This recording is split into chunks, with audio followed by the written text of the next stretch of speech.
നമസ്തേ. നമ്മള് ജസ്ഫറിനെ കുറിച്ച് ചായം ചാലിച്ച വിജയം എന്ന പാഠമാണ് പഠിച്ചുകൊണ്ടിരിക്കുന്നത്. അതില് ജസ്ഫറിനെ കുറിച്ച് അല്ലെ കുട്ടികളുടെ ഇടയിൽ താരമായ കുട്ടികളുടെയും അധ്യാപകരുടെയും ഇടയിൽ താരമായിരുന്ന ജസ്ഫറിനെ കുറിച്ചാണ് പഠിച്ചുകൊണ്ടിരിക്കുന്നത് അല്ലെ. ജസ്ഫറിന് അങ്ങനെ താരമായിരുന്ന ജസ്ഫർ പെട്ടെന്ന് ഒരു ദിവസം അസുഖം ബാധിച്ച് വീഴുന്നതും പിന്നെ അവിടെ നിന്ന് കരകയറാൻ ശ്രമിക്കുന്നതുമാണ് നമ്മൾ പഠിച്ചുകൊണ്ടിരിക്കുന്നത്. അപ്പോഴേ അതിൽ നമ്മള് ഇനി ജസ്ഫറിന് ഇഷ്ടപ്പെട്ട ഒരു അധ്യാപിക ഉണ്ടായിരുന്നു, റോസ്മേരി അല്ലെ. അതുവരെയാണ് നമ്മൾ പഠിച്ചത്. റോസ്മേരി അവിടെ നിന്ന് സിസ്റ്റർ മലപ്പുറത്ത് നിന്ന് കണ്ണൂരിലേക്ക് പോയി അല്ലെ. അവരുടെ വിശേഷം അതിന് ശേഷം നമ്മുടെ ജസ്ഫറിന് സംഭവിച്ച കാര്യങ്ങളൊന്നും അറിഞ്ഞിരുന്നില്ല. അപ്പൊ ഇനി അടുത്ത ഭാഗത്തേക്ക് നോക്കാം. കൈയക്ഷരം നന്നാക്കാൻ വേണ്ടി തന്നെ ക്ലാസ്സിൽ ഒരുപാട് വഴക്കു പറഞ്ഞ ആ ഇംഗ്ലീഷ് അധ്യാപികയ്ക്കുള്ള കത്തിൽ ജസ്ഫർ ഇങ്ങനെ എഴുതി: സിസ്റ്റർ, ഈ കത്തിൽ കൈയക്ഷരം മോശമാണ്. കാരണം ഞാൻ വായ കൊണ്ടാണ് എഴുതുന്നത്. അക്ഷരം നന്നാക്കാൻ ശ്രമിക്കാം. തന്റെ അവസ്ഥകളെല്ലാം ജസ്ഫർ ആ കത്തിൽ എഴുതി. അപ്പോഴേ ജസ്ഫർ റോസ്മേരിക്ക് കത്തെഴുതാൻ പറഞ്ഞു. കത്തെഴുതി അല്ലേ. കത്തെഴുതിയപ്പോ എഴുതിയത് എന്താണ്? കൈയക്ഷരം നന്നാക്കുക. കാര്യം കൈയക്ഷരം നന്നായില്ലെങ്കിൽ ആ ഇംഗ്ലീഷ് അധ്യാപികയാണ് ശരിക്കും വഴക്ക് പറയുമായിരുന്നു അല്ലെ. അധ്യാപകർ എന്തിനാണ് കുട്ടികളെ വഴക്ക് പറയുന്നത്? അക്ഷരം നന്നായില്ലെങ്കിലും വൃത്തിയായിട്ട് എഴുതിയില്ലെങ്കിലൊക്കെ അവര് നന്നായിട്ട് എഴുതാൻ കഴിയും, കൂടുതൽ പരിശ്രമിച്ചാലേ നല്ലതായിട്ട് എഴുതാൻ പറ്റുള്ളൂ, അതിന് കുട്ടിക്ക് കഴിയുമെന്നുണ്ടെങ്കിലേ വഴക്ക് പറയില്ലേ. എനിക്ക് അവനെ കൂടുതൽ പ്രതീക്ഷിക്കുന്നത് കൊണ്ടാണ് കൂടുതൽ വഴക്ക് പറയുന്നത് അല്ലേ. അപ്പോഴ് കൈയക്ഷരം നന്നാക്കത്തിലൊക്കെ വഴക്ക് പറയുമായിരുന്നു. അങ്ങനെ ആ സിസ്റ്റർക്ക് തന്നെ അവൻ കത്തെഴുതി.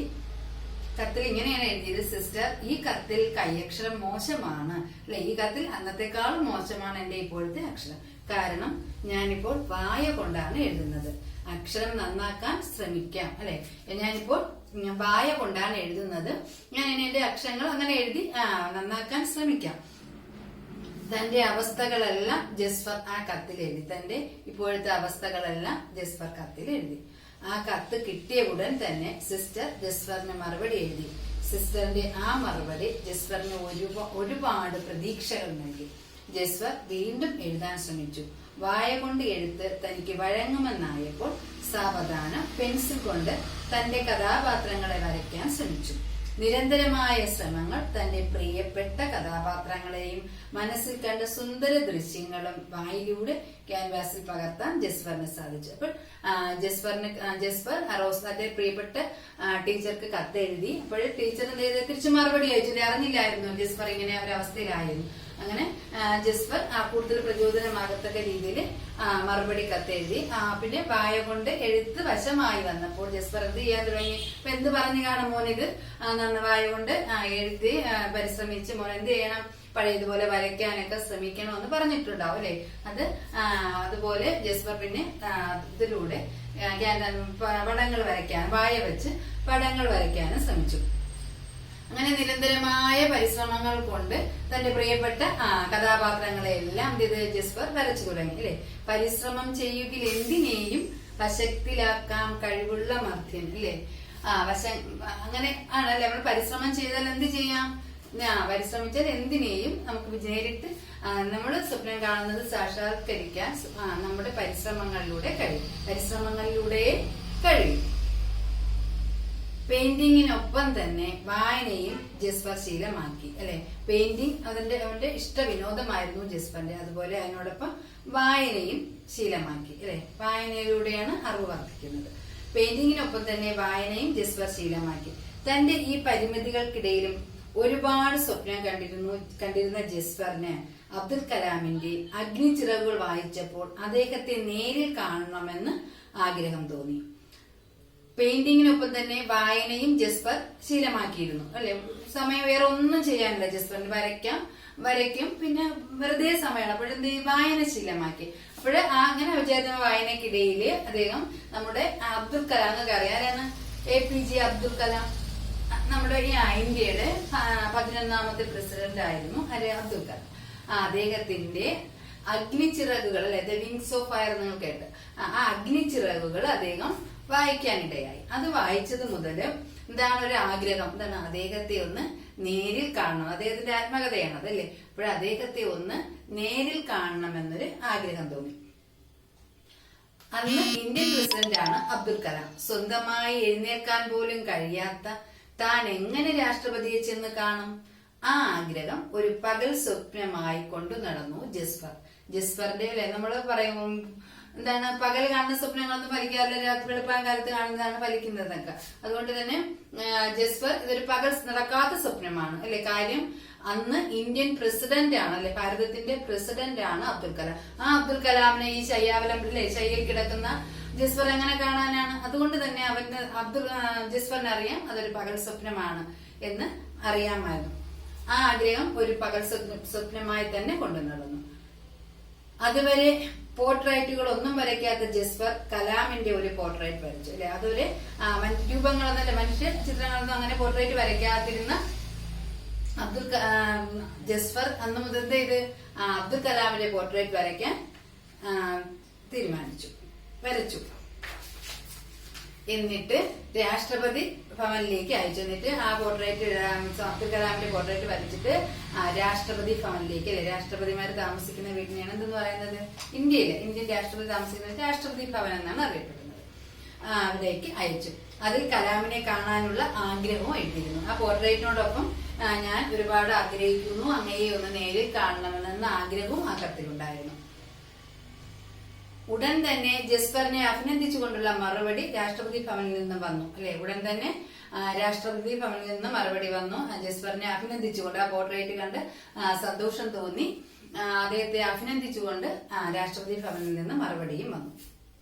പിന്നീട് മാസങ്ങൾക്ക് ശേഷം രാഷ്ട്രപതിയുടെ കേരള സന്ദർശന വേളയില് കോഴിക്കോട് മലാപ്പറമ്പ് വേദവ്യാസ വിദ്യാനികേതനിൽ വന്നപ്പോൾ ആ ചടങ്ങിൽ പങ്കെടുക്കാൻ ജസ്ഫറിന് അവസരം ലഭിച്ചു. അങ്ങനെ മാസങ്ങൾ കഴിഞ്ഞു. അപ്പോഴ് കേരള സന്ദർശനത്തിനായി നമ്മുടെ രാഷ്ട്രപതി വരുന്നുണ്ട് എന്ന് അറിഞ്ഞു. എവിടെയാ വരുന്നത്?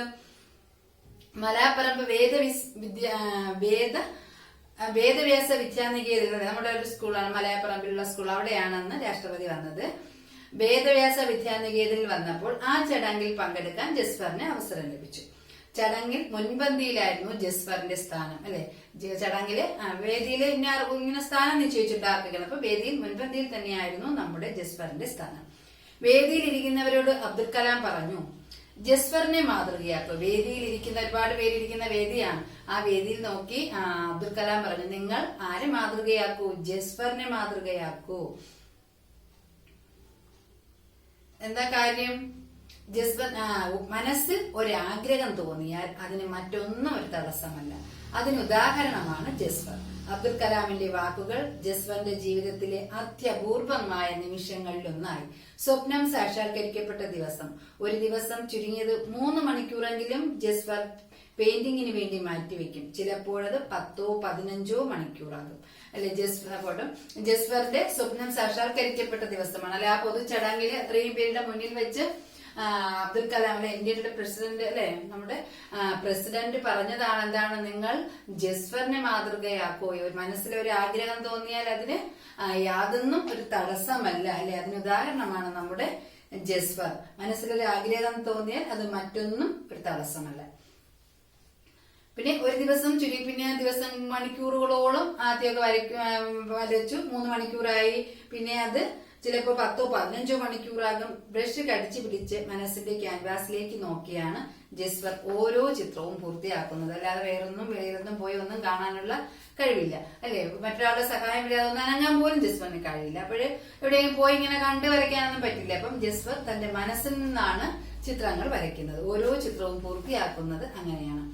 പല കഴിവുകൾ ഉണ്ടായിട്ടും അത് വേണ്ട വിധം ഉപയോഗിക്കാതെ തന്നിലുള്ള പ്രതിഭയെ സ്വയം നശിപ്പിക്കുന്ന എത്രയോ മടിയന്മാരായി ആളുകൾ ജീവിക്കുന്ന ഈ ലോകത്ത് ശരീരം തളർന്നിട്ടും പരസഹായം കൂടാതെ ഒന്നിനും സാധിക്കാത്ത ജസ്ഫർ തന്നിലുള്ള പ്രതിഭയെ പുറത്തു കൊണ്ടുവരാൻ നടത്തിയ പരിശ്രമങ്ങളും വിജയങ്ങളും അവർക്കുള്ള ഒരു മറുപടിയാണ്.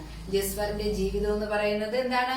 ഒരുപാട് കഴിവുകൾ ഉണ്ടെങ്കിലും ഒന്നും ചെയ്യാതെ മടിയും പിടിച്ചിരിക്കുന്ന അല്ലെ, അവർക്കുള്ള ഒരു മറുപടിയാണ് ജസ്ഫറിന്റെ ജീവിതം അല്ലെ. എനിക്ക് ഒരുപാട് പാടാൻ കഴിവുണ്ട്, വരയ്ക്കാൻ കഴിവുണ്ട്, പിന്നെ അല്ലാതെ കായികപരമായ കഴിവുകളുണ്ട്, അങ്ങനെയുള്ള എത്രയോ പേരുണ്ട്.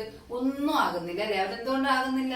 മടി പിടിച്ചിരിക്കുന്നതുകൊണ്ട് അവരൊന്നും ആകുന്നില്ല. വെറുതെ കളിച്ച് സമയം കളയുന്നു. അങ്ങനെയുള്ള മടിയന്മാർക്കുള്ള ഒരു മറുപടിയാണ് ആരുടെ ജീവിതം, ജസ്ഫറിന്റെ ജീവിതം അല്ലെ. നമുക്ക് അപ്പൊ നിങ്ങൾക്ക് എല്ലാവർക്കും നിങ്ങൾ ഓർക്കുക, നിങ്ങൾക്കൊക്കെ ഒരുപാട് കഴിവുകളുണ്ട്. ആ കഴിവുകളെ തിരിച്ചറിഞ്ഞ് നിങ്ങൾ എന്ത് ചെയ്യണം, പരിശ്രമിച്ച് നിങ്ങൾ അതില് ഒന്നാം സ്ഥാനത്ത് എത്തണം അല്ലെ. പാടാൻ കഴിവുള്ളവര് നന്നായി പാടി പരിശ്രമിക്കുക, പാടി പരിചയിക്കുക. പ്രസംഗിക്കാൻ കഴിവുള്ളവരുണ്ടാവും അല്ലെ. അങ്ങനെ എന്താണോ അവരുടെ കഴിവ്, ചിലപ്പോൾ ഒന്നിലധികം കഴിവുകളുണ്ടാവും. എല്ലാ കഴിവുകളെയും പരിപോഷിപ്പിച്ചുകൊണ്ട് വരണം. അപ്പോഴ് ഇനി നമുക്ക് നോട്ടാണ്. നമസ്തേ.